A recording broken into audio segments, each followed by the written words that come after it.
Diamond Mine debuts tonight. We are live, man.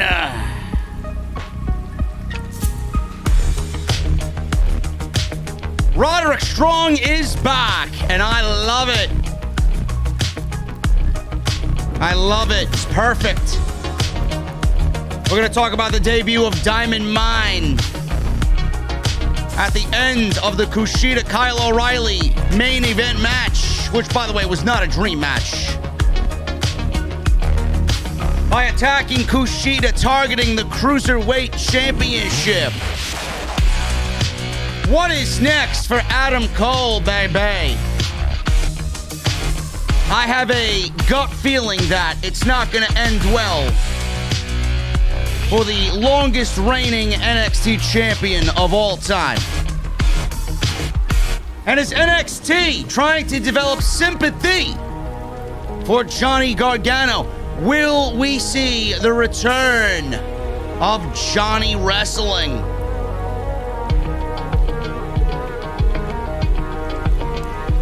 NXT tonight.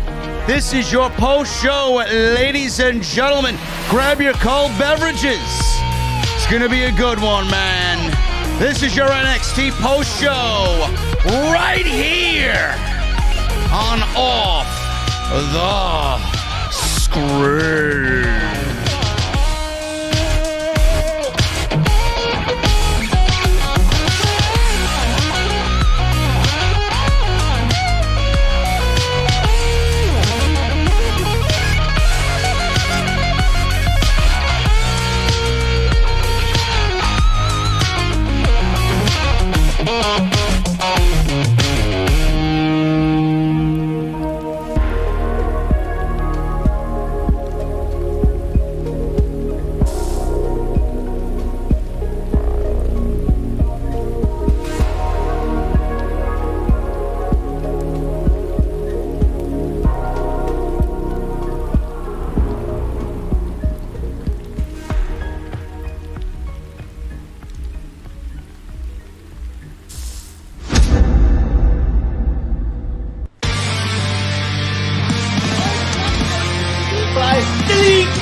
What is going on, guys? Thank you so very much for joining me right here on Off the Script. This is your NXT post show for June 22nd, 2021.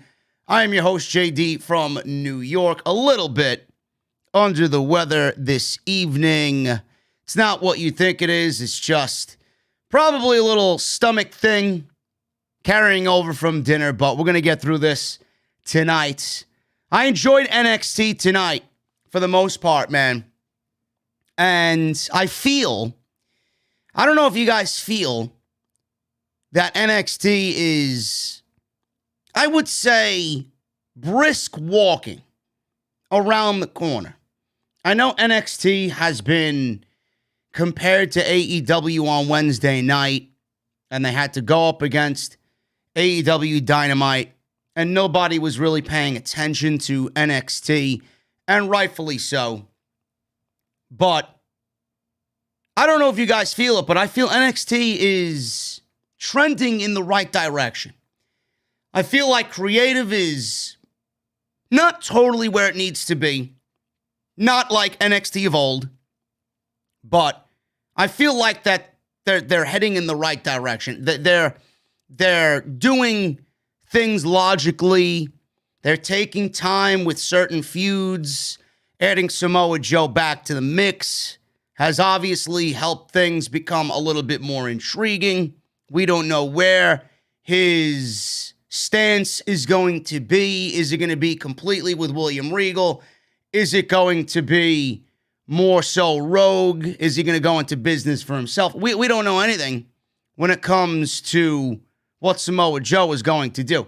But I feel like that they're trending in the right direction. The shows have gotten just a little bit better over the past couple of weeks, coming out of TakeOver.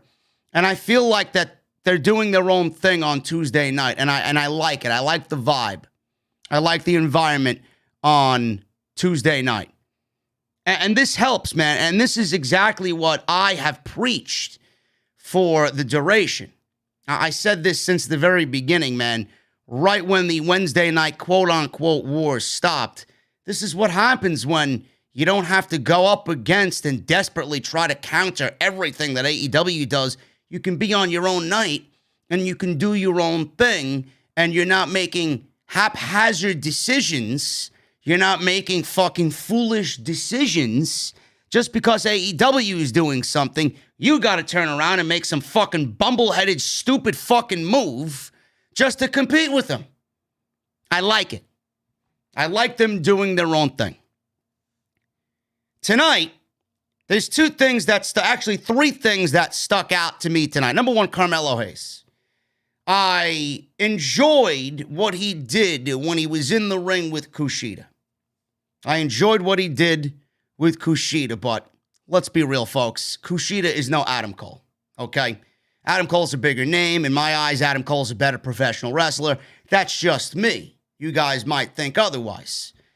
But Carmelo Hayes had a great match with Adam Cole tonight. He had a good match with Kushida. Tonight was a match that's going to really be something he looks back on and says, that was my moment. That was when they all noticed that I was going to become a big thing in WWE. That was not really his John Cena, Kurt Angle moment, but in some ways it was. Nothing can really be compared to that because, let's be real, nobody is ever going to be another Kurt Angle or another John Cena. But he had a great showing tonight against Adam Cole. And I'm really happy to see that NXT is putting a lot of faith and giving a lot of opportunity to guys like that because this is your future. He's 26 years old, and he had a very good showcase match tonight against probably one of the best pro wrestlers on the planet in Adam Cole. Adam Cole, speaking of which, he's still in this feud with Kyle O'Reilly. I don't really care for it, number one. Number two, it's a good enough match on paper to get you through the Great American Bash. But let's be real, folks. Neither guy has anything going for them right now. Adam Cole, again, one of the best pro wrestlers in the world, doesn't have anything going on as far as momentum in NXT. He feels, I don't want to say stale, but he feels like he's in the middle of absolutely nothing, and it's not going to help his cause in whichever way WWE wants to move Adam Cole. Whether they keep him in NXT, whether they move him up to the main roster. It's not going to help him either way. You got to keep him looking like he is legitimately the next coming of Shawn Michaels. Otherwise, Bruce and Vince are not going to even bat an eyelash at Adam Cole, which I'm fucking terrified of. Out of everybody that we've seen killed on the main roster, to the news today of Karrion Kross potentially being broken away from Scarlett on the main roster, which I think is an absolutely fucking horrendous idea. I'll talk about that in just a second. Adam Cole is already being set up for failure. I just feel it in my bones, man. I really do. Adam Cole and Kyle O'Reilly, the way that they ended the show tonight, does not leave a good feeling in my stomach. That actually may be the reason why I have stomach issues tonight. Just thinking about what is coming for Adam Cole. Adam Cole and Kyle O'Reilly ended the show tonight in a big pull-apart brawl that was clearly being moderated or broken up or led by Samoa Joe. And you know that chaos, that all needs to cease to exist, with Samoa Joe being the enforcer, the police on NXT. They're breaking the rules. Where Johnny Gargano is a law-abiding citizen, Adam Cole, has made one too many comments, not only about Samoa Joe, he's made comments to William Regal. He flat out said tonight, I know you don't want me here. I don't even want to be here myself. So I'm leaving. And then we had the pull-apart brawl that was with Samoa Joe at the end. He was overseeing everything, keeping everything under control, making sure everything was orderly. I just feel like we're going to get a loser leaves NXT match between Kyle O'Reilly and Adam Cole, and it's going to be announced in the next couple of weeks.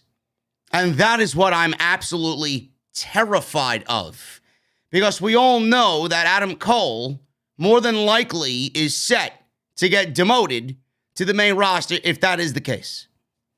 We don't need Adam Cole at this stage of his career to be in the hands of Bruce Pritchard and be killed off just like everybody else before him. That is the one thing that is haunting my dreams when it comes to pro wrestling. Adam Cole getting buried. I'm sure there'll be people online that are waiting with fucking confetti and bottles of champagne ready to be popped by these fucking eggs and these geeks, these unintelligent cretins on social media who don't know the value of Adam Cole to the company. It's fine. Bury him. He'll end up in AEW, and then you probably end up losing and crying about losing one of the best pro wrestlers on the planet. No sweat off my back. But that's where I think it's going to go. That's where I think it's going to go. And Roderick Strong. Everybody was throwing names at the wall. Who is Diamond Mine? Is it Roddy? Is it Tessa? Is it a mixture of both? But Roderick Strong debuted with Malcom Bivens and Tyler Rust, and the other man, which many people might not know, is a performance center coach. So we got Diamond Mine on the show tonight, and I absolutely love the fact that Roderick Strong is leading this with Malcom Bivens, or you want to say Malcom Bivens is leading Diamond Mine with Roderick Strong, because he's going to be the voice of all of this. And I love this. I absolutely fucking love it. Hideki Suzuki, I believe, is the other guy. He's a performance center coach. And Malcom Bivens, he's going to be the mouthpiece for Diamond Mine. And a lot of people are wondering, oh, well, why does Roddy need Malcom Bivens? Why does Roddy want Kushida and the Cruiserweight Championship? Shouldn't he be attacking Adam Cole? This is also something that plays into the entire logic that I'm thinking of, that Adam Cole is set to get demoted. I honestly think Adam Cole is on his way off of NXT. That's why Roddy has nothing to do with Adam Cole or Kyle O'Reilly. He's doing his own thing. He's going to be doing his own thing. He's going to be the muscle of that group. Tyler Rust is going to be the up-and-coming guy. Hideki Suzuki, the coach, I'm sure he's going to be, I don't know if he's going to be in a wrestling role. He's 41 years old, but he may be a mentor of sorts in the group. And Malcom Bivens is going to be the mouthpiece, and we all know how good Malcom Bivens is when it comes to that type of role. They will get over. They will be legit with Malcom Bivens leading them. This is a good thing. So if everybody's saying, why does Roddy need Malcom Bivens? Why isn't Roddy by himself? Roddy has weaknesses, glaring ones. This is going to be brilliant for Roderick Strong. So I love this, man. I think this was great, and it was quite the debut tonight. Too many factions in NXT. I see some of the people in the chat saying, I don't really think so, man. They add one more, two more, then I'd say that they're taking a page out of the AEW playbook. But I guess we've all gotten accustomed to AEW and their faction warfare. I just don't want to see NXT do the same thing. So we got Roderick Strong tonight and Diamond Mine debuting on the show. NXT was fun tonight. It wasn't bad at all. Like I said, they're trending in the right direction. They're slowly brisk walking around the corner. And I feel like the flows of this show have been a lot better lately. And I feel like the creative is not really like old, but at least they're making sense of a lot of things. They're taking their time with a lot of things, and they're doing their own thing on Tuesday night. That I can appreciate. Thank you guys for joining me tonight, man. Like I said, I'm a little bit under the weather, so if I don't sound myself or if I sound off, it is one of those situations tonight. A little stomach bug, but I'll get over it. I should be okay by the morning time. It was probably something from dinner. I had Mexican tonight, believe it or not, and then during the show, I had a cup of coffee. So that might be where my stomach issues are coming from, but regardless, I am here inside the venue. I got my cold beverage. Hopefully you guys got yours, and we will do this thing tonight on Off the Script. Make sure you guys follow me on social media at JDfromNY206. That is on Twitter and Instagram. Hit that subscribe button down below. Turn on the bell for all notifications. Make sure you guys go and check out all the other content on the channel. Off the Script from this past weekend, episode 381. We had Monday Night Raw on Monday, and it was a shit show as usual. People chiming in about Nikki Cross being a superhero, and Nikki Cross is going to get this thing over, and she's going to be over for it more so than she's ever been, yada, yada, yada. You know, there's a thing in the community, man. It's called stupidity. It really is. Everybody was claiming, oh, Monday Night Raw was great last night. Monday Night Raw was great.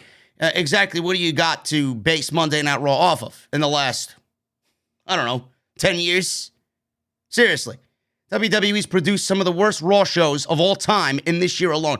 So your grading is coming at such a low standard.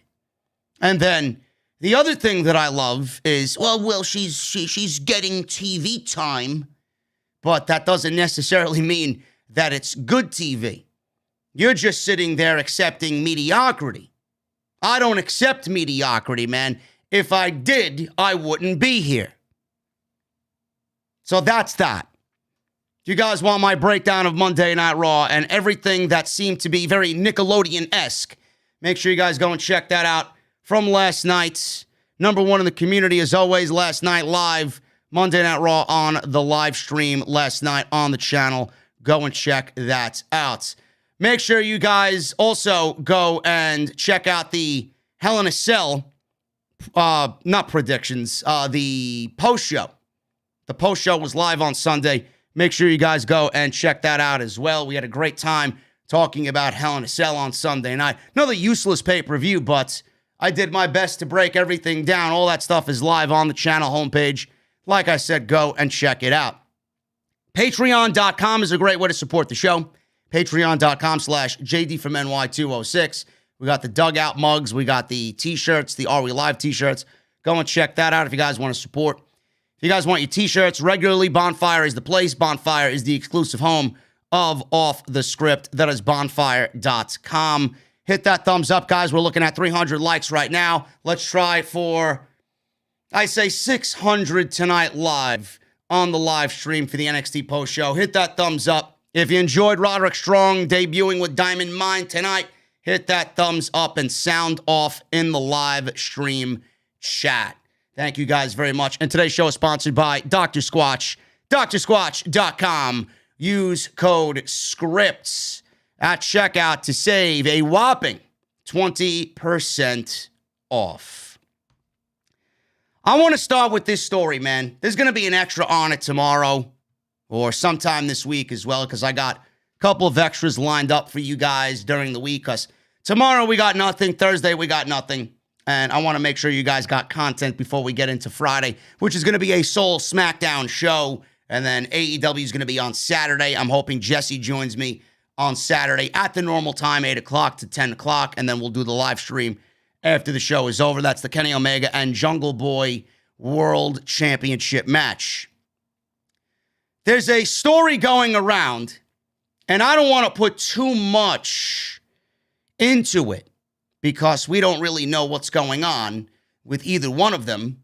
We don't know where either one of them is going to end up. We don't know if this is really a demotion for Karrion Kross. He still is the NXT champion. He still is the NXT champion. NXT needs to find a way to either get the belt off of him or have him drop the title via a loss, which I don't think is necessarily the right idea.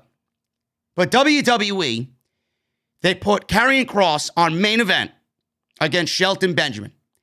He did not come out with Scarlett. He wrestled by himself. He had the NXT title with him, but he came out by himself. Half of his entrance is Scarlett.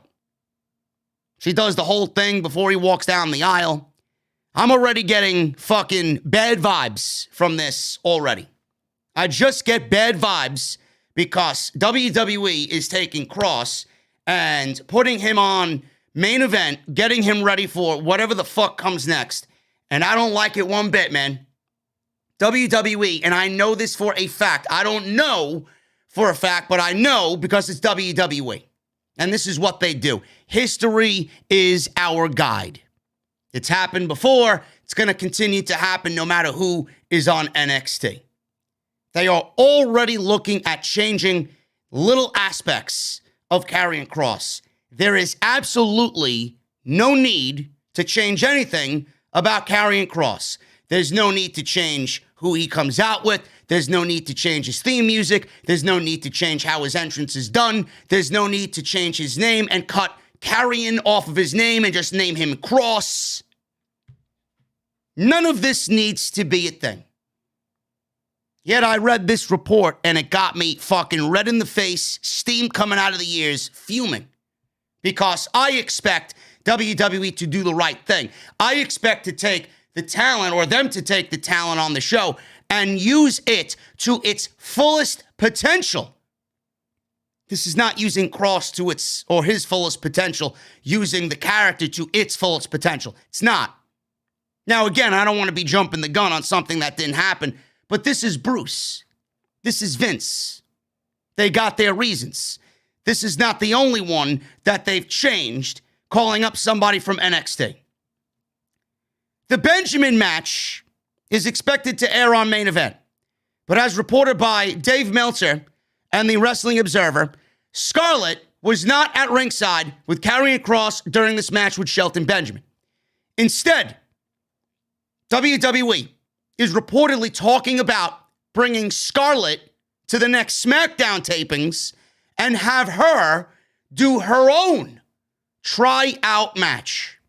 Ever since they signed with WWE as a part of the NXT brand, Scarlett hasn't worked a match, and both Scarlett and Kross have been a duo their entire time together in NXT. Now, obviously, this doesn't mean that they're splitting up Scarlett and Karrion Kross, but not having Scarlett come out with Kross, not having Scarlett do the entrance with Kross on Main Event is a pretty big, glaring, fucking missing aspect to the entire act. It does lend to the possibility of WWE, probability, I should say, probability that WWE is more than likely going to change this act for the worse on the main roster. I don't want to see Scarlett wrestle. We already have enough bad female professional wrestlers in the WWE. We do not need to add another one. Have you guys watched her in-ring work in Impact? She may have done a move here that looked decent, or a move there that was decent. Lana had a move here that looked decent. A nice-looking crossbody off the top that looked decent. But Lana couldn't wrestle. And this is exactly where I'm going with this, man. I'm getting Lana vibes. I'm getting Lana and Rusev vibes from this already. I don't know why we're talking about splitting them up when they are a married couple and act that work best when they are together. I don't want to see Scarlett wrestle. I don't want to see the smoke show on WWE television like we seen on Impact. I don't want to see it. All she did was brag that she was a 10. All she did was brag that she was the most hottest woman in all of professional wrestling. I don't need to hear that. I have two eyeballs. I have a set of eyes. What am I looking at? I'm looking at a beautiful woman with her husband do their thing together as a dominating act. You're going to take her and make her weaker by doing so. You're going to take him and move him away from her and make him weaker doing so.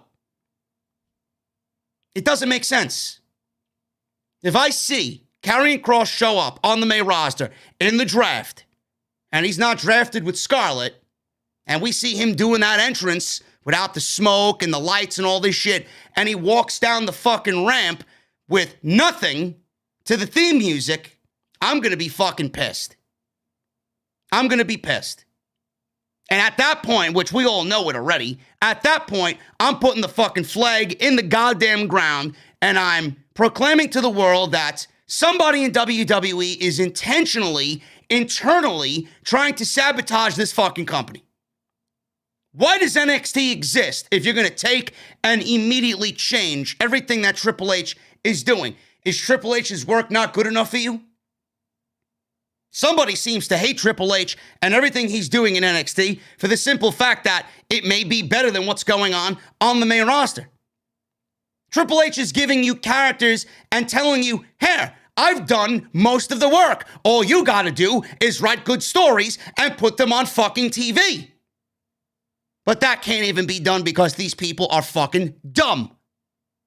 Don't even know why they're running a fucking wrestling company at this point. The people behind the scenes in WWE don't love wrestling. That's the fucking problem. All they give a shit about is their fucking paycheck and where they stand next to Vince McMahon. Oh, I can't go against the boss. I'm going to lose my job. Oh, I can't speak up. Vince is not going to like that.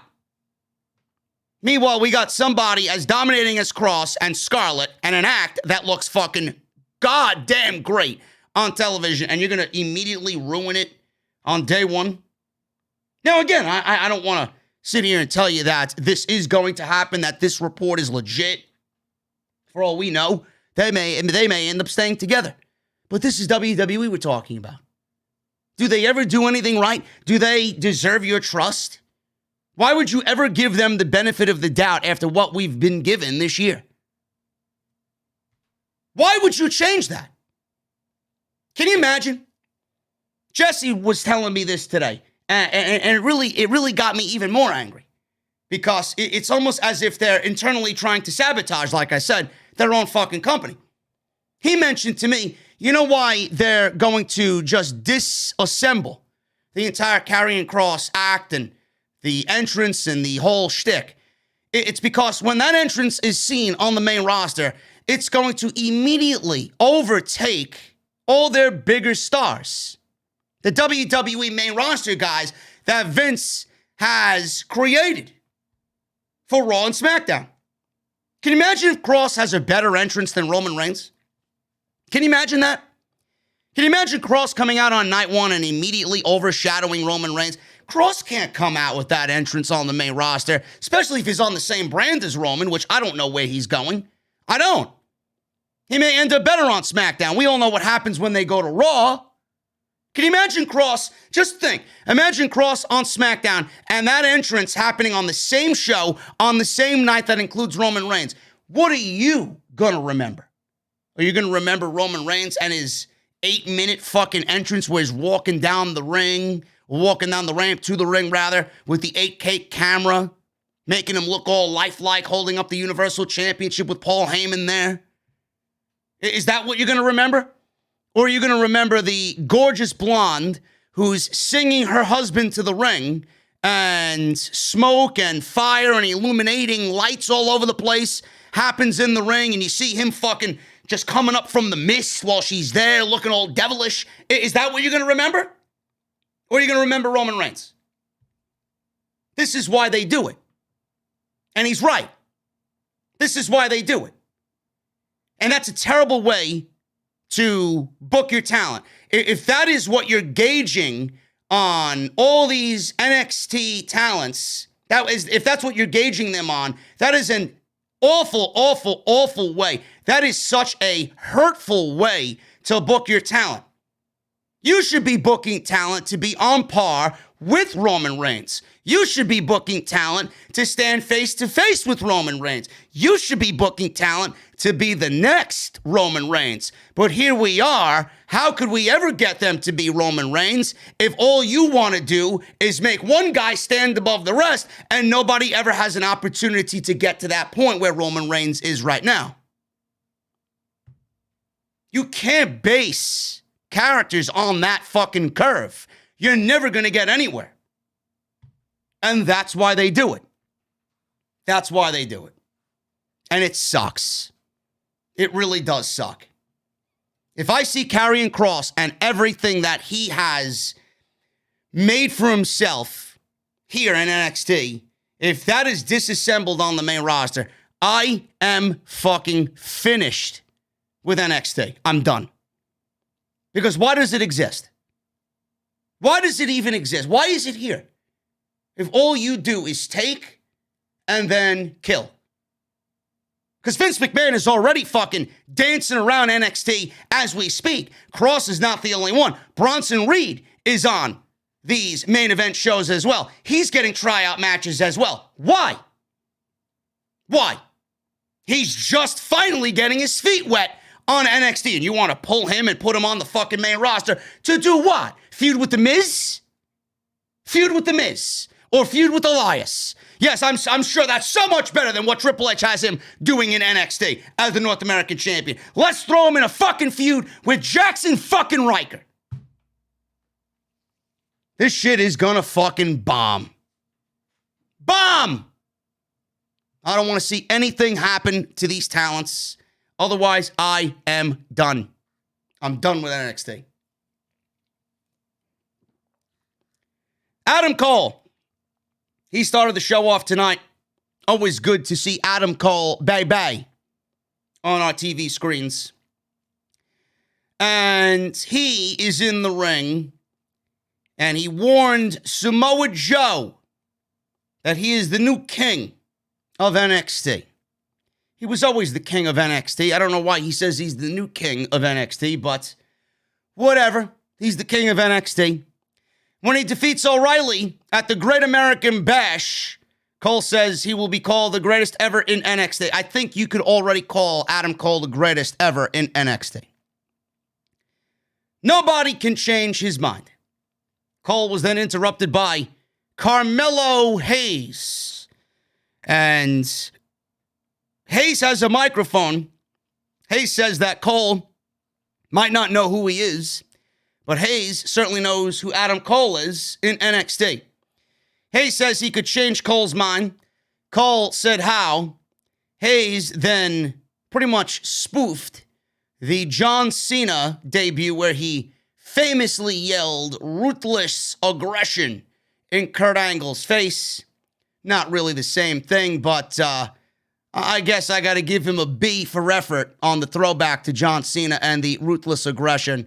All pretty much playing into the factor that John Cena is inevitably coming back to the WWE in time for SummerSlam. Hayes said this with the same energy as John Cena, and then Hayes slapped Adam Cole like Cena did to Angle almost a decade ago. So that's how this match got started. Adam Cole was furious with what was going on here. The bell rang, and we had a damn good match between these two guys, man. Adam Cole and Carmelo Hayes had a very good match, which Cole won after a Panama Sunrise. So Hayes started off hot. Cole cut him off. Yushi Goroshi on not on the outside, but he threw him into the barricade and then executed a Yushi Goroshi in the ring. And that's where Cole was just in complete control. He was taunting Hayes.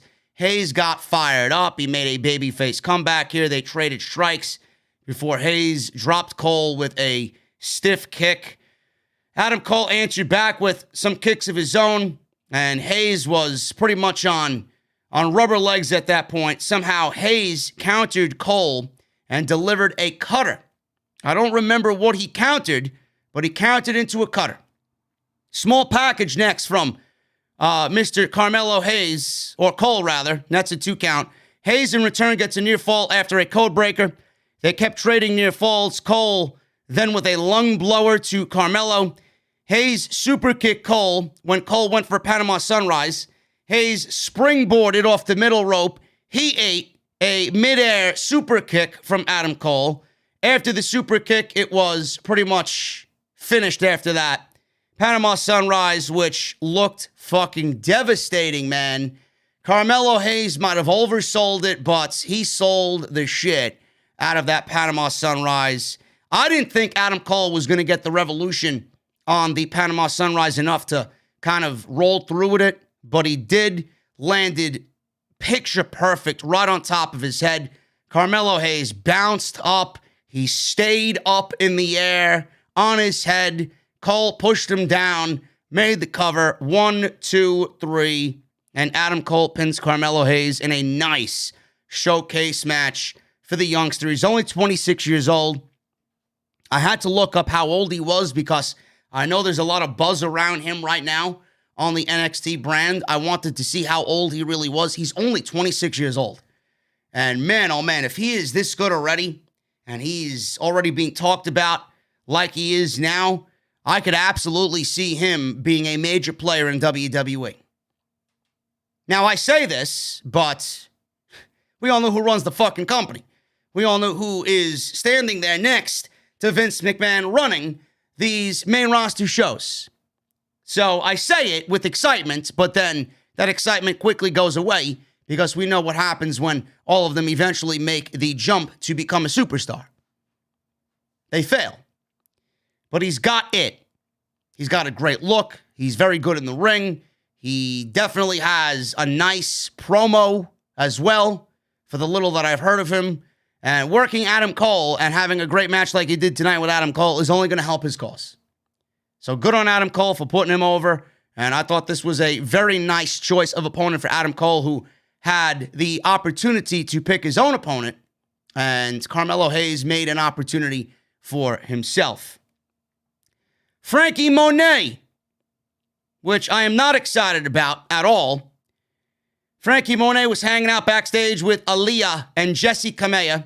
Looking forward to their matches tonight. Monet says everyone should be calling them the Winner's Circle. So WWE is pretty much throwing it out there that this is going to be a new women's faction because Robert Stone is going to go bye-bye. And Frankie Monet is taking Robert Stone's girls away from him. Robert Stone walks up. Don't know what the fuck he was wearing tonight. It looks like he had a bra on under his suit. I don't know what he was wearing, but it looked absolutely ludicrous. Monet says tonight will be good for her and the Robert Stone brand. Monet's dog ends up barking at Robert Stone, and he backed away as if it was about to fucking kill him. I laughed. I thought that was funny. Mackenzie Mitchell interviewed Zoe Stark backstage. She says she saved Io Shirai last week because Shirai gave her big break when she came into NXT, and she was paying it back. Shirai ends up appearing and says she respects Stark, but doesn't like her. Shirai walks off. Stark says that there's a mutual respect, and that's all she really needs from Io. Stark walks off, and I still firmly believe that they will win the NXT Women's Tag Team Championships. Why? Because Io's fucking awesome. That's why. And it gets Zoe Stark, in WWE's eyes, they're pushing her to the fucking moon. It gets them to put a championship on her because she has been given the rocket pack and it hasn't slowed down since. I don't get it. I don't see what the big deal is about Zoe Stark. Io, we all love. But Zoe Stark, at this point, man, I feel like it's a little forced. It really is a little forced with Zoe Stark. LA Knight. LA Knight, man. Probably right under Bronson Reed as my favorite thing on NXT, man. I love LA Knight. He is just the embodiment of not only heel, but he's just the embodiment of a fucking prick. He's the embodiment of cool. I love it. He's sitting in what I believe is his backyard, his pool area, his deck. He's sitting on a beach chair or a lounger, and he's got the $1 Million Championship laying across his midsection. He's got a bottle of champagne on ice next to him. He's got his sunglasses on. It looks like it's a beautiful day in Florida. He brags about winning the belt and turning on Hall of Famer Ted DiBiase, the $1 Million Man, last week. He brings up Cameron Grimes, coming out last week to save DiBiase. Knight cuts a promo on Grimes and says the ladder match fall that he took when Grimes went over the top rope, off the ladder, into another ladder on the stage, which LA Knight pushed over. Says that fall that Grimes took at TakeOver in your house will be nothing compared to when Knight drops him on his head next. So he pretty much called him a loser. And we had a lady come over and give him a nice cold beverage on a tray. And he laughed and he smiled and he's like, only the best for LA Knight. Gotta love it, man. He is doing such a great job with whatever they're doing with him on NXT. And the fucked up thing is, man, I didn't really think much of Eli Drake coming in. I didn't really think much of the LA Knight name either when they gave it to him. I'm like, this shit sucks.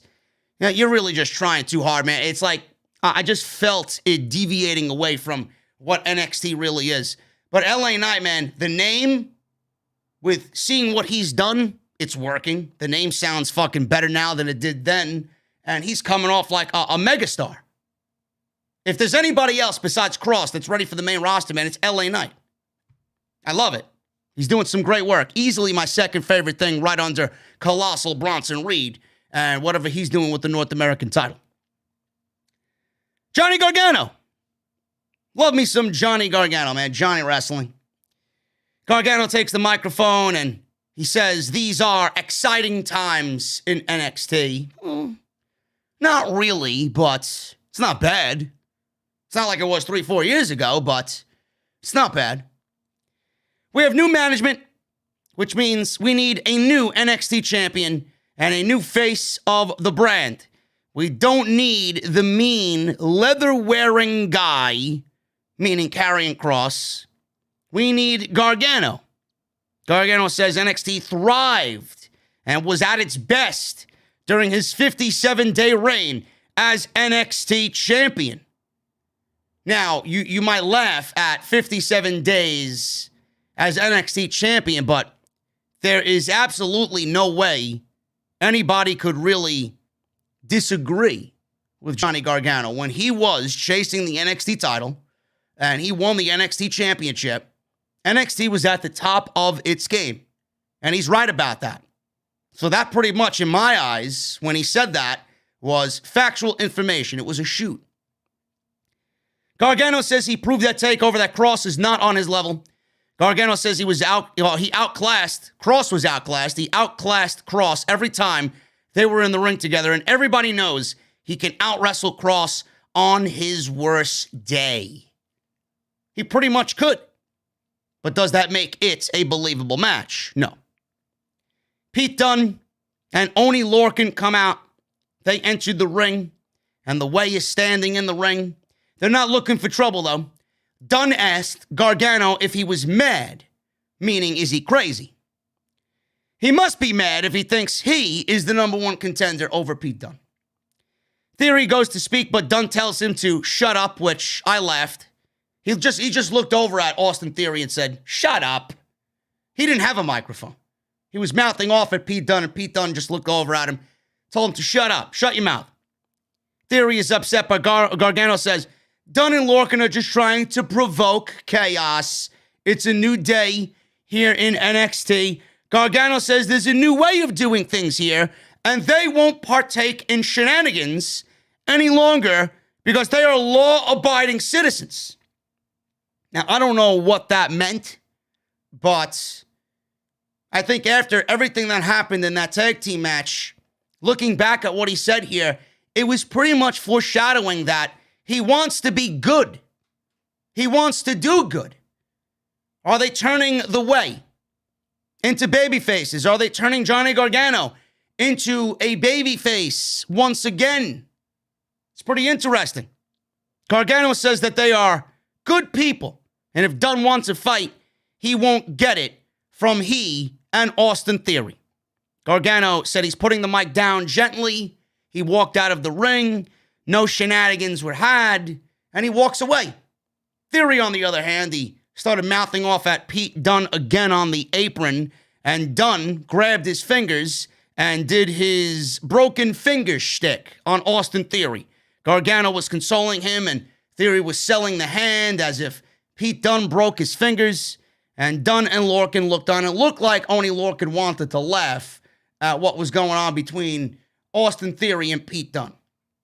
There's a nice little chemistry there between Pete Dunne, who is stone cold faced, and Austin Theory, who is pretty much a clown like Johnny Gargano. I like this. I like the way. I like Theory. I like Gargano.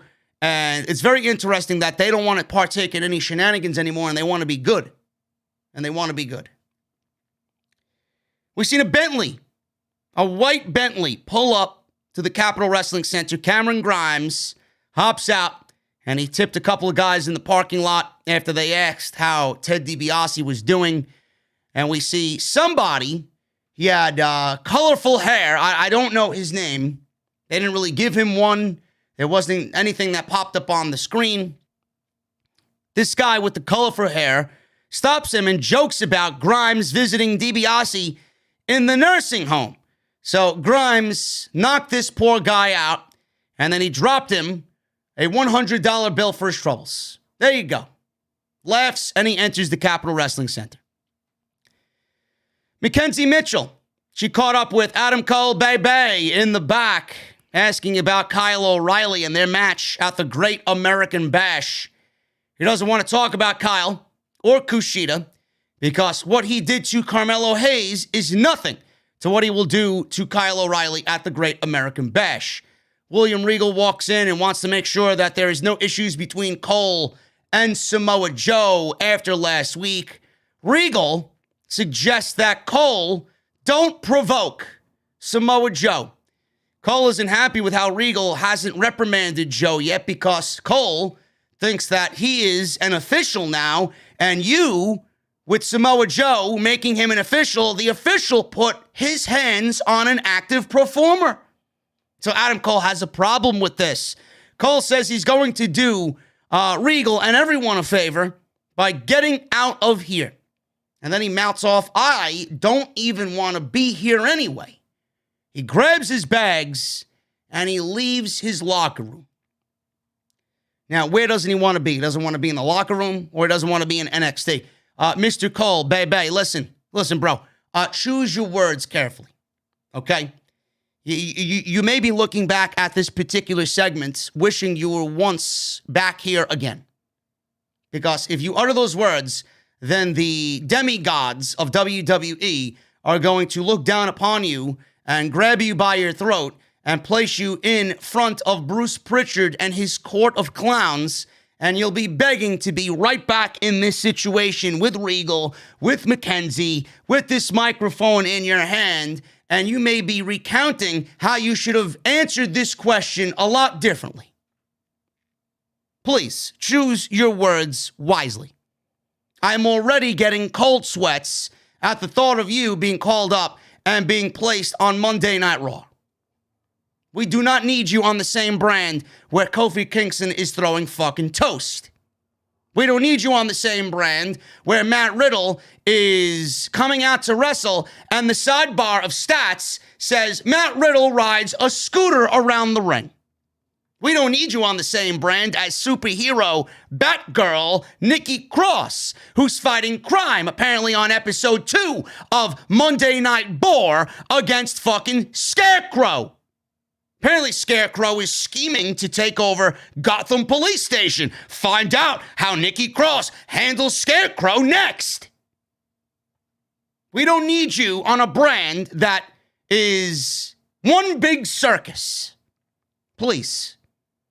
Would you like to see me legitimately cry on this fucking podcast? Please. I beg of you. I beg of you. I hope you have Tony Khan's number on speed dial. Or if you don't, your girlfriend does. Jesus Christ. We got this,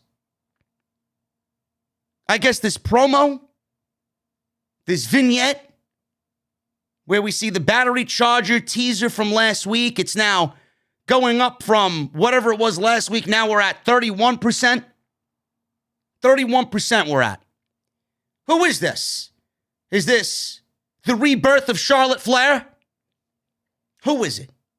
I don't know, man. I could have made a Charlotte Flair joke last week and would have came off better now. Now I'm just trying too hard. Fuck the Charlotte Flair joke, man. I think that this is Tegan Nox. I remember I mentioned Kona Reeves as well. He's undergoing a gimmick change. I mean, I don't think this is anything big. I don't think this is going to be anything groundbreaking for NXT. But it seems to be lining up with the Great American Bash. Because we were at about 50% tonight. So next week we'll be at another 25%. So we'll be up to 75. And then we'll be at 100. And then poof, we'll get whoever it is coming out, I'm assuming, on the Great American Bash. Johnny Gargano and Austin Theory walked into the office of William Regal. Theory's fingers were taped up. Gargano says that they were being model citizens, but Pete Dunne and Oney Lorcan interrupted, and there needs to be consequences. William Regal agreed. Gargano makes suggestions. William Regal stands up, and Johnny Gargano is getting excited because he thinks William Regal is going to side with him. Samoa Joe, he even told Regal, I think Samoa Joe should go and choke them out. Those would be great consequences. Regal orders them to face Dunne and Lorcan in a tag team match tonight. Very Monday Night Raw-esque. But I'm glad that Johnny Gargano did not wrestle in his fucking jeans and t-shirt and that he got ready or was given ample time to get ready and put on his wrestling gear. Io Shirai and Zoe Stark versus Aliyah and Jessie Kamea. This wasn't bad. Aliyah has gotten better from many, many years ago that we were seeing her and Vanessa Bourne on NXT. She's gotten a lot better. I think she looks very good. Jessie Kamea is coming along nicely here. Io and Zoe Stark, in my eyes, are going to be the next women's tag team champions. That's just the way I see it. So Candice LeRae, speaking of which, Candice LeRae and Indy Hartwell strolled out to ringside during this match. There was a hot tag to Io. She ran wild, obviously, after Zoe Stark was getting beaten down. She ran wild, and she delivered a missile dropkick for a 2 on Jessie Kamea. Shirai was cut off. She was able to tag out. Stark comes back in to kind of get back on the heels. Stark had a missile dropkick of her own. Shirai comes off the top with the moonsault, and Shirai covered Kamea for the 1-2-3. Not one of Io's bests at all as far as the moonsault is concerned, but it was enough to cover Jessie Kamea and get the win for her and Zoe Stark. So, after the match was over, Shirai and Stark, they were in the ring celebrating, and the way teases rushing to the ring. Shirai and Stark get ready, and then all of a sudden, we get Dakota Kai and Raquel Gonzalez appearing on the other side of the ring. So, we got the babyfaces in the ring. We got Candice LeRae and Indy Hartwell on the ramp. And then Raquel Gonzalez and Dakota Kai are on the other side. So we pretty much got a women's tag team sandwich on NXT TV. So they show up and they make it known that they have their eyes on the women's tag team titles as well. So then all of a sudden Ember Moon and Shotzi Blackheart come down and they say that they deserve the next title shot. All three teams start brawling in the ring as the way were the smart ones. Candice and Indy were the smart ones. They got out of the way. Samoa Joe came out with a ton of security guards and referees to break this thing up and restore order. So Samoa Joe, man. Nikki Cross. You know how Nikki Cross is now Batman on Monday Night Raw? She throws up the bat signal. Samoa Joe, when he sees a brawl, he is out there immediately, man. He's out there to restore order on NXT. This should be fun. They're going to have a triple threat women's tag team match with all three of these challenging teams, Raquel and Dakota, Shotzi and Ember, and then we have Io and Zoe Stark. The winner of this match will get Candice and Indy at Great American Bash. So there you go. Should be fun. I think Io and Zoe win it because the other two teams, we've seen enough of Ember and Shotzi, Raquel and Dakota. I don't think NXT is going to book two heel teams together in a tag team match. I think it makes sense for Io and Zoe to win the match and then eventually win the tag team championships. That's the way I see it. We got confirmation of Tommaso Ciampa and Timothy Thatcher, Toothless Timmy, getting a tag team title match of their own against MSK. That is confirmed for the Great American Bash. So that is it. Should be a great match. Don't know if it's going to be a situation where we see Tommaso Ciampa once again tag team champion, but if they were to make that call and switch the titles, I would not be surprised, and I would have no problem with it. I think Tommaso Ciampa and Timothy Thatcher have finally found their groove, and I'm enjoying what they're doing together. So if they end up winning the tag team titles, you're not going to hear a peep out of me, man. I think it would be fun. Pete Dunne, Johnny Gargano, Austin Theory, Pete Dunne, and Oney Lorcan, man. This was a damn good tag team match. This was fucking awesome, man. This is what really got me thinking about what Johnny Gargano had said in the beginning of the show. They want to be good, law-abiding citizens. Now, he could have been trolling. He could have been playing his sarcastic heel shtick. But, man, oh, man, Dunne and Lorcan are a heel team. Johnny Gargano and Austin Theory, I would presume, the way, are heels. But the crowd, they erupted. However many there were in the Capitol Wrestling Center for Johnny Gargano, man. We've seen glimpses of old school Johnny wrestling in this match, and it was great. So you got two heels here, which clearly the crowd was, after seeing Johnny Gargano's offense tonight, they pretty much made the way into baby faces tonight. And that law-abiding citizen line may have something to do with where they're going with the way. And even in the post-match after this with Karrion Kross, it may be a situation where they're trying to develop sympathy for Johnny Gargano. Some interesting stuff here, man. So Gargano got a hot tag. He got a hot tag where, he came in, he cleaned house. Theory, he was on the edge of the apron. Theory was getting beat down. Dunne slammed him back first onto the apron. He was getting his ass kicked. Obviously, he had the finger problem, so he was pretty much incapacitated before the match started. Gargano cleaned house. He and Theory were getting cheered by the Capitol Wrestling Center crowd. And near fall after Theory springboarded with a Spanish fly. Awesome stuff. He did the same springboarded seated Spanish fly that he did against, I believe it was Oney Lorcan in their one-on-one match. That looked great. Dunne jumped in to break up the near fall. Dunne squared off with Gargano. That led to them double downing each other. Theory and Lorcan traded chops, which is something you don't want to do with Oney Lorcan. Lorcan came back with a blockbuster on Austin Theory. Dunne targets the injured fingers of Austin Theory. He's doing the joint locks and the joint manipulation right into an arm breaker. Gargano made the save and broke up the submission holds by Pete Dunne. Dunne and Gargano go back and forth. Dunne and Lorcan double-team Gargano. Eventually, he fought back. Gargano takes a double power bomb after the small comeback. A double power bomb from Dunne and Lorcan. Theory somehow breaks up the pin. Theory's taken out. Lorcan is looking to strike Theory, but Gargano cuts off Lorcan with a super kick out of nowhere. Gargano flew through the ropes, hit Dunne with a tope into a tornado DDT on the outside. Absolutely blasting Pete Dunne with a DDT on the floor through the ropes. Gargano followed with one final beat, and he covered Lorcan off one final beat in the ring for the 1, 2, 3. Excellent. Excellent tag team match. You know what I'd like? I'm just thinking about this now. What if Tommaso Ciampa and Timothy Thatcher win those tag team championships and Johnny Gargano and Austin Theory go after the tag team championships with Ciampa and Thatcher as the tag team champions? That'd be something. They're not really teams. I would say, I guess they're teams, but they're not really legit teams like an MSK or a Breezango or an Imperium or Grizzled Young Veterans. But what if that is something we see down the line if Ciampa and Thatcher win those tag team championships? That could be fun.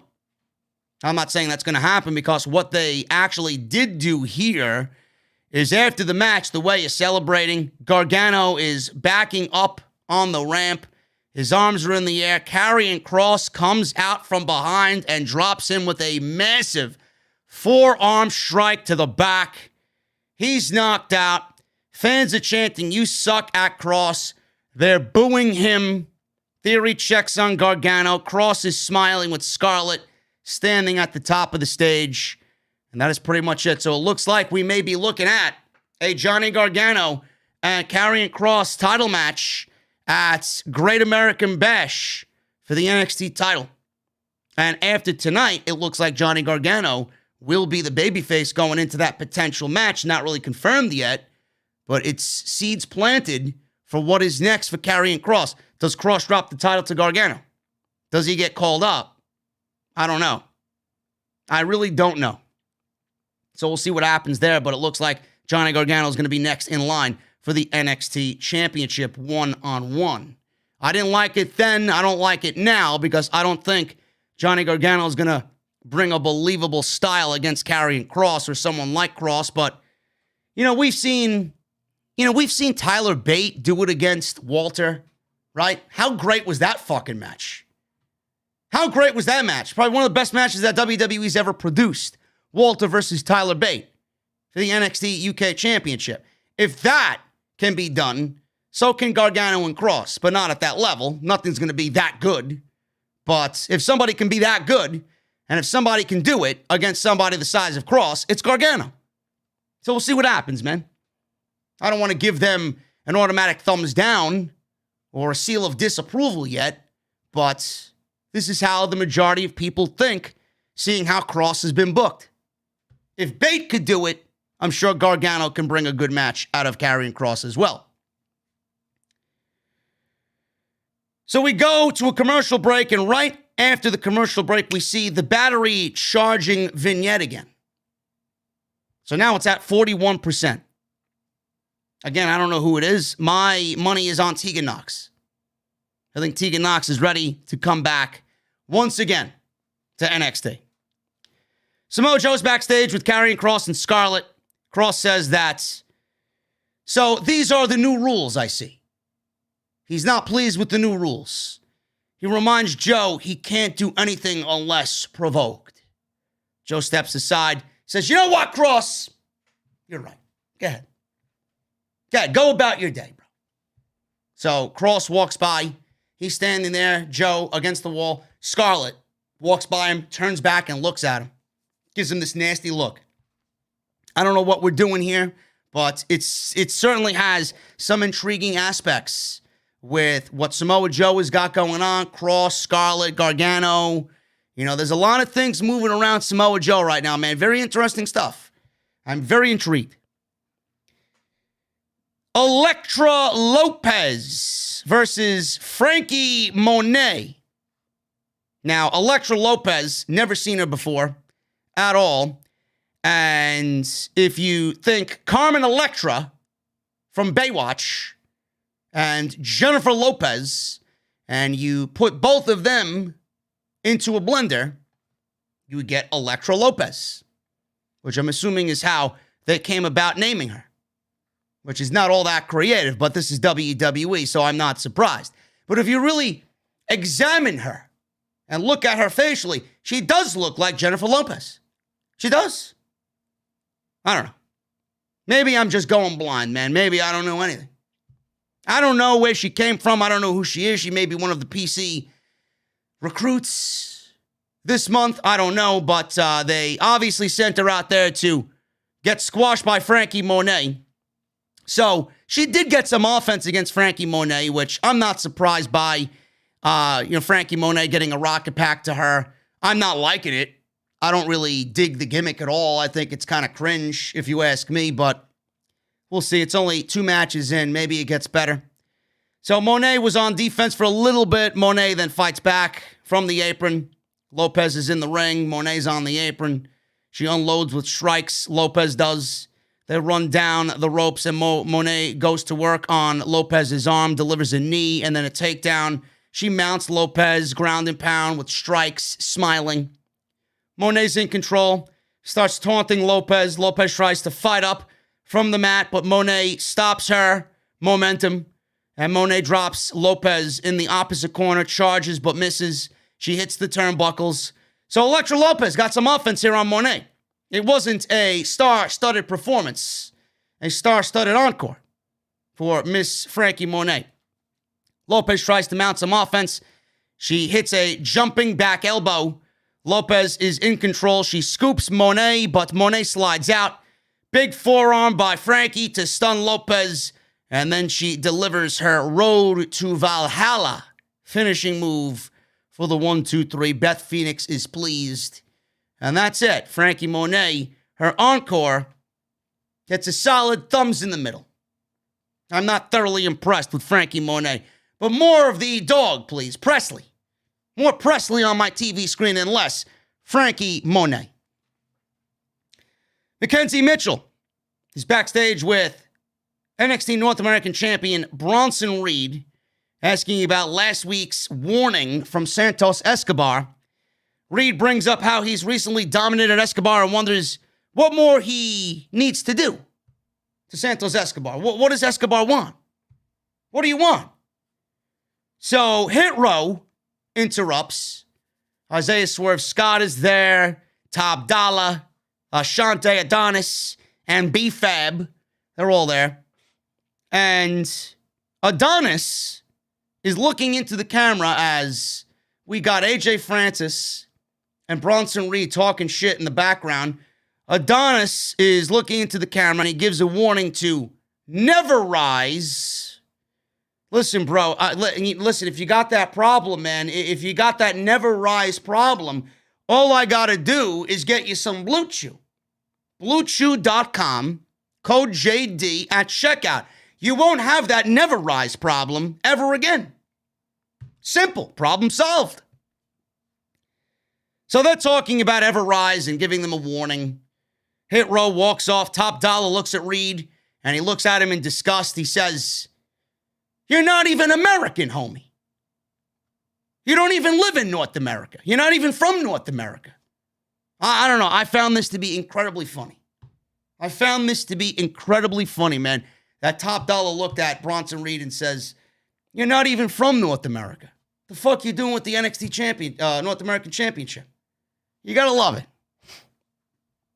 Everrise, Never Rise versus Hit Row. This was a squash. Never Rise are a bunch of jobbers, man. AJ Francis, not good, man. Not good.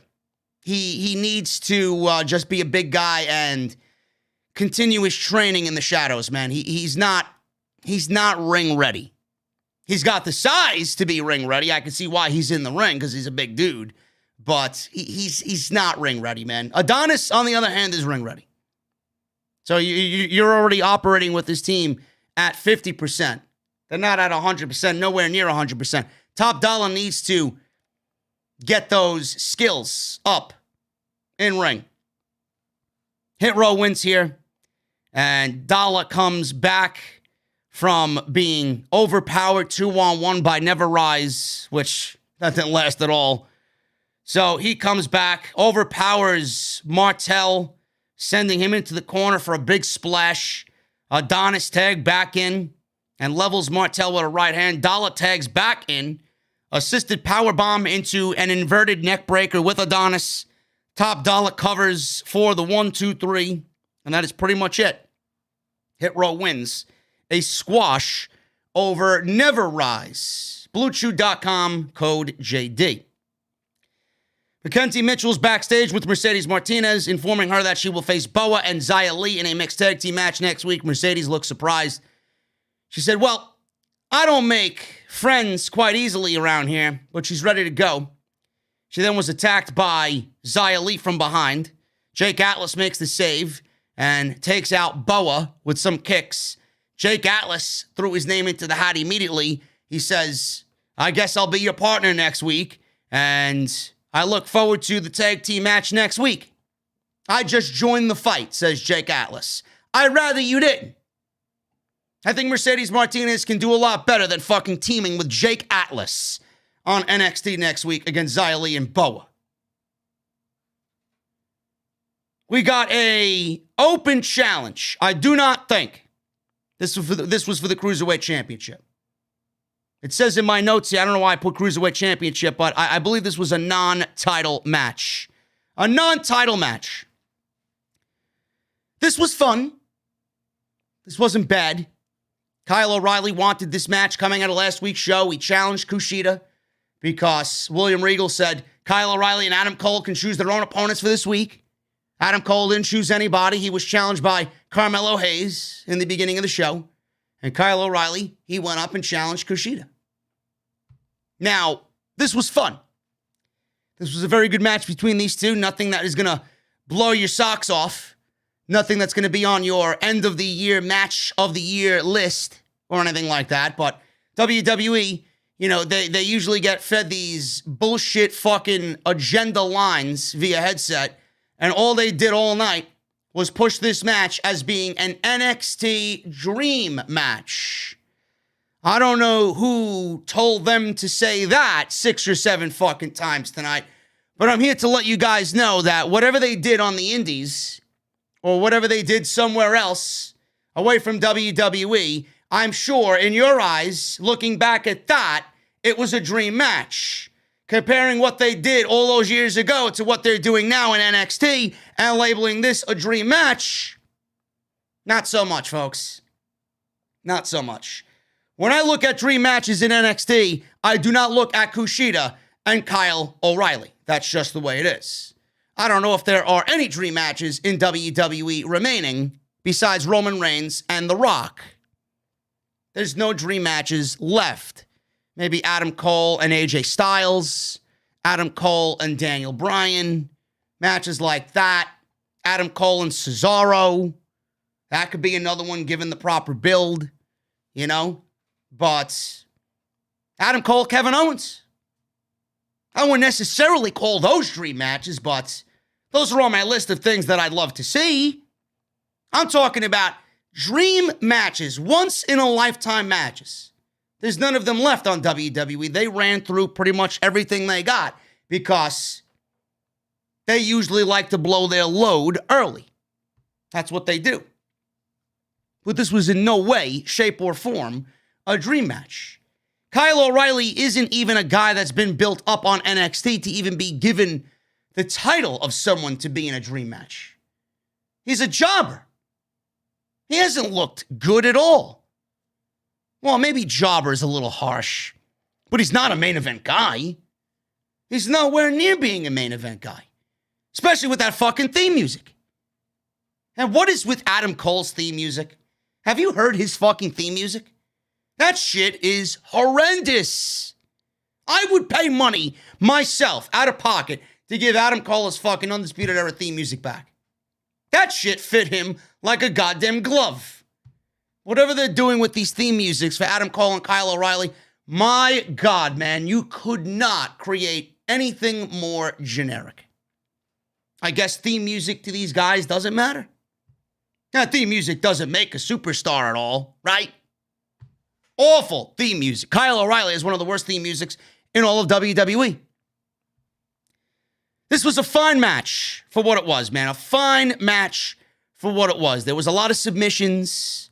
There was a lot of ground-based submissions. There was a lot of jockeying for position here between both guys because they're both submission specialists, and they wanted to really kind of build up to a boiling point at the end of this thing.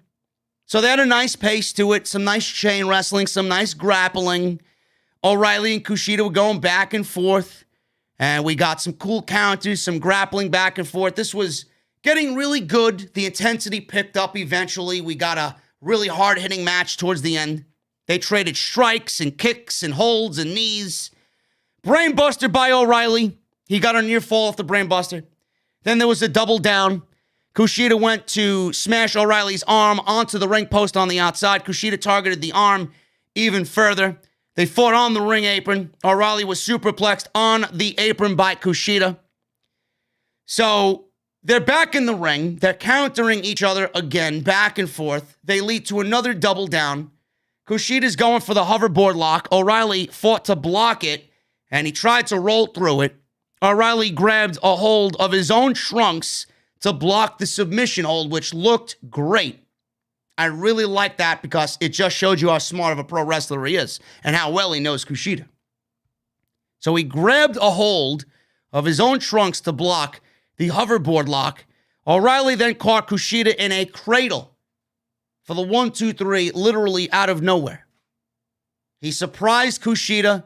They were in the ring. They were embracing each other, very friendly banter back and forth. They hugged. They shook hands. It was very, very respectful at the end of the match. Does this get Kyle O'Reilly a match for the Cruiserweight Championship? I would think so, being that he beat the champion. I would not have had Kushida lose here. He was on a hot streak, but WWE tends to have their champions lose on television. I don't know why Kyle O'Reilly needed to win this match, and you couldn't just do the Diamond Mine shit and have them lay waste to both Kushida and Kyle O'Reilly. But then we got the Kyle O'Reilly thing with Adam Cole. So I guess there was no Kyle O'Reilly to be laid to waste because they brawled into the parking lot area out of the Capitol Wrestling Center. So Kushida had a few words with the referee. Was it really a 3? Did he really get me? We go to the replays. It was a roll-up 1, 2, 3. It was legit. They stood together. Kyle pushes Kushida to the side as he sees Adam Cole coming into the ring. Cole's rushing into the ring, so he shoved Kushida out of the way. They start brawling. They brawl over the announce table.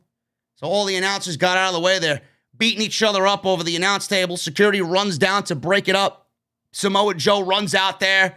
They're all escorted away. All of a sudden, the camera quickly focuses back on into the ring, and we see a masked man or a hooded man in the ring attacking Kushida. He beats him down. The man revealed himself and pulled off his hood. It was Roderick Strong. Tyler Rust watched from the apron as well, along with Hideki Suzuki and Malcom Bivens. They are Diamond Mine. They entered the ring, and Bivens grabs a hold of the Cruiserweight title. He's showing it to Strong and then lays it over Kushida. Bivens says, "This is Diamond Mine."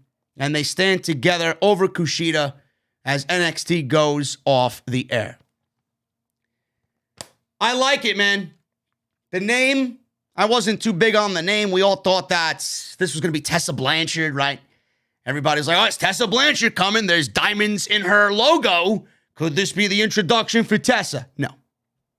I never thought once it was going to be Tessa Blanchard. I did think that it was a way of WWE introducing their new NXT Evolve show. But clearly that wasn't the case either. I think this is great. You got Tyler Rust, who was very green. I'd say he wasn't green, but he was kind of boring and kind of generic as far as presentation goes. So now you got Tyler Rust, who clearly WWE wants to push. They signed him. He looks great. They paired him with Malcom Bivens. They obviously had something in mind for him. They didn't know where to go with him. Roddy, he walked away after the Undisputed Era broke up. And now he's back. He's the centerpiece of his own faction now. Hideki Suzuki, I don't really know much about him outside that he was a WWE Performance Center coach. He's 41 years old. Is he going to be a mentor of sorts? Is he going to be a pro wrestler? I don't know. But he's in there as well. And Malcom Bivens, you couldn't ask for a better mouthpiece than Malcom Bivens. Malcom Bivens has been there doing a lot of nothing, man. They paired him with Indus Sher. That didn't work out. They paired him with Tyler Rust. And now he's with Tyler Rust. And now he's got Roddy and Hideki Suzuki here. And they're collectively known as Diamond Mine. Roddy is an amazing professional wrestler. But Roddy can't speak for shit, man. Roddy's a terrible promo. Roddy's not going to be a guy that is going to be solo. He'll get lost in the shuffle and he'll be generic by himself. You needed to do something else with Roddy. We've seen the Roderick Strong, when he was solo. That didn't go over well. When he joined Undisputed Era, it worked out wonders for his career. That was probably some of the best we've ever seen of Roddy. Undisputed Era was one of the best factions in WWE during their 4 years. Probably the best faction in all of WWE in the time they were together. Roddy was a big part of that. You weren't going to go back to doing solo Roddy. He'd get lost in the shuffle so quick. But now that he's with other guys surrounding him and he's got a great mouthpiece that's going to represent him very well with Malcom Bivens, this is a win-win situation. There's no reason why anybody should hate on this. This is NXT doing what NXT does great. They're utilizing all of their guys to make others look good. Bivens is going to make Strong look good. Bivens is going to make Rust look good. Being around Roddy is going to make Rust better. Look at how many fucking birds you're killing with that one stone. Roderick Strong. Malcom Bivens even. This is great. You can't have Roddy being by himself. Now, with the Adam Cole and Kyle O'Reilly situation, I've seen a lot of people saying, well, why isn't Roddy going after Adam Cole? Why isn't Roddy finishing up business with the Undisputed or the ex-Undisputed Era members? Who gives a shit? Who gives a shit? Why do you want Roddy to come back to television and go backwards? Why do you want him to go backwards? He's going to be on television in a new faction, and he's moving forward. He's already targeted his first guy, Kushida, Cruiserweight Championship. That's what he wants. Great. He's got a new faction, he's got a new mouthpiece, and he's got a new plan. Can't ask for anything better than that. And if I'm Roddy, I'm looking at what's happening with Kyle, and I'm looking at what's happening with Adam Cole, and I'm looking at myself, and I'm saying, I'm in a pretty damn good position. In fact, I'm in a better position right now, and Roddy looks like a main event guy. Roddy looks more like a main event guy than Kyle O'Reilly and Adam Cole combined. He is more important now with what he did tonight than both Kyle O'Reilly and Adam Cole. So please tell me how this is a bad thing. I love it. I think this is going to be great. As far as Adam Cole and Kyle O'Reilly, man, the pull-apart brawl that was broken up by Samoa Joe tonight, and Samoa Joe tried to restore order here, I just have a fucking gut feeling that we're going to get a loser leaves NXT match at the Great American Bash. I do. Because I don't know where Kyle O'Reilly goes if he doesn't beat Adam Cole. He just beat the Cruiserweight Champion tonight. So they got to keep that momentum for him. If Adam Cole wins against Kyle O'Reilly, that would give them 50-50 booking. This is it. You're going to go all in on Kyle O'Reilly or bust. Adam Cole's not winning this match at the Great American Bash. He's losing. And I honestly think I have a gut feeling that we're going to get a loser leaves NXT match. And Adam Cole is going to get demoted to the main roster. They're going to go all in on Kyle O'Reilly. And we're going to get Kyle O'Reilly feuding with Kushida eventually. And then you're going to mix in Roderick Strong. And then you're going to get Roddy and Kyle. Because that's where it's the most interesting. Right there. Between the ex-Undisputed Era members. I think Adam Cole's fucking doomed, man.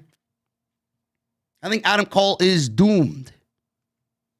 We'll see what happens, but NXT was not bad tonight. Fun show. We got the debut of Diamond Mine. Roderick Strong is back, and he's got his new boys backing him up and a new mouthpiece with Malcom Bivens leading the way. Guys, thank you so very much for joining me here tonight on the NXT post show. We're going to go over the super chats in just a little bit. Once again, I want to thank Dr. Squatch for sponsoring tonight's show. If you guys don't have Dr. Squatch, man, go get yourself some Dr. Squatch. DrSquatch.com. Use code SCRIPT at checkout for 20% off soaps, shampoos, cologne, deodorant, conditioner. You name it, man. They got it all. If you need the best in men's hygiene, Dr. Squatch is your guy, man. DrSquatch.com. Use code SCRIPT at checkout. I use it every day. Otherwise, I would not be pushing it on the show, man. I use their shampoo when I can. I use their soaps every day. Their deodorant is awesome. You want to look your best this summer, don't you? You want to smell your best. I know you do. You guys are already listening to the best. So you got to use the best in Dr. Squatch, man. Code SCRIPT at checkout for 20% off. Hit that thumbs up, guys. If you enjoyed the show tonight, hit that thumbs up. Let's try for 600 likes. We are almost there, man. Just another 100 to go. Hit that thumbs up. Hit that subscribe button down below. Turn on the bell for all notifications. Go check out all the other content that you might have missed on the channel. It is live on the homepage right now. And the super chats are open, man. Get them on in. Get them on in. We're going to hang out. We're going to open up some cold beverages, and we're going to have a good time here, man. Let's start at the top with these super chats, man. We got a $2 super chat from Michelle Moran. Decent show tonight. Sure as hell beats Raw. You better believe it, Michelle. You know it.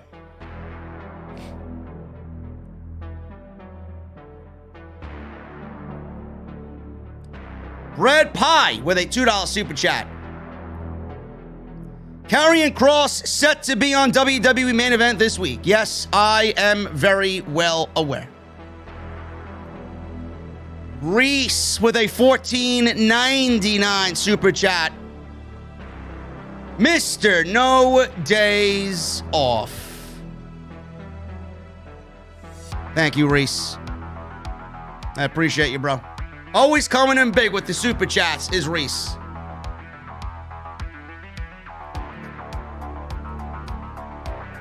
Jacob Donnelly with a $10 super chat. Can we joke that NXT is getting pretty faction heavy and say AEW effect, or am I a goon? Jacob, you are not a goon. And number two, I don't want to say AEW effect yet. I'm just happy that they're doing their own thing, and I'm happy that they came up with a solid plan to introduce Roddy in a new way instead of throwing him to the wolves by himself.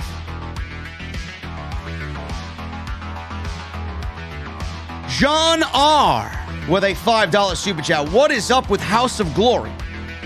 Any word on when you guys are coming back? I have no idea, man. You know, I tell Hodge this all the time, man. I tell Big Hodge all the time what's going on with Hog. Even he doesn't know. And he's always in communication with Brian XL and Red. We don't know. If I was to take a stab at it, I think right now their focus is training.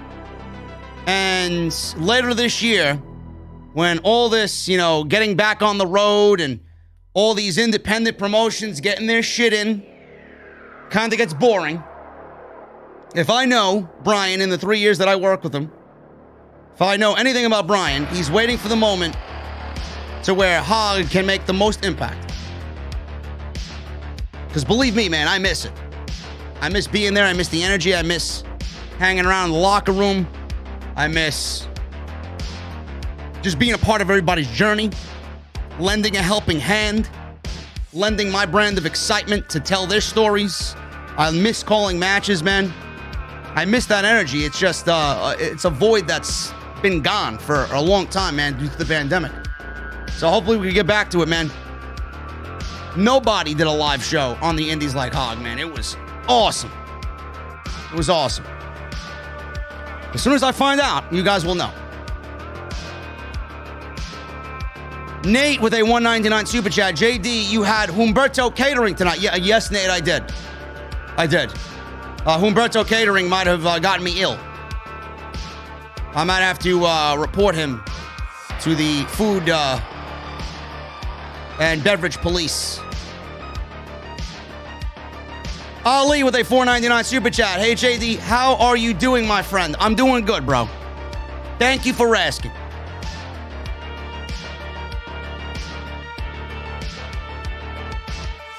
Nate with another $1.99 super chat. What's your favorite sport, wrestling or baseball? Wrestling.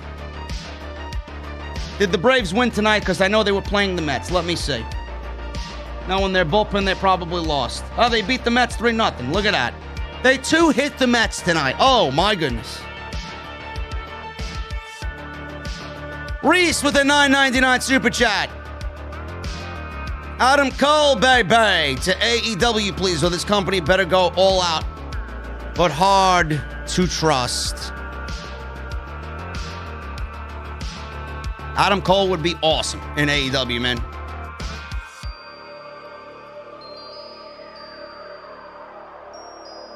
Ali with another $2.99 super chat. Samoa Joe versus Pete Dunne is going to happen. I don't know, man. Samoa Joe's got his hand in a lot of different aspects of NXT already after 2 weeks. We got Pete Dunne and Samoa Joe staring each other down tonight. Johnny Gargano's egging him on. I doubt that's anything. Kross is obviously picking an issue with Samoa Joe. Adam Cole's got his issue with Samoa Joe. I don't know what's going on, man.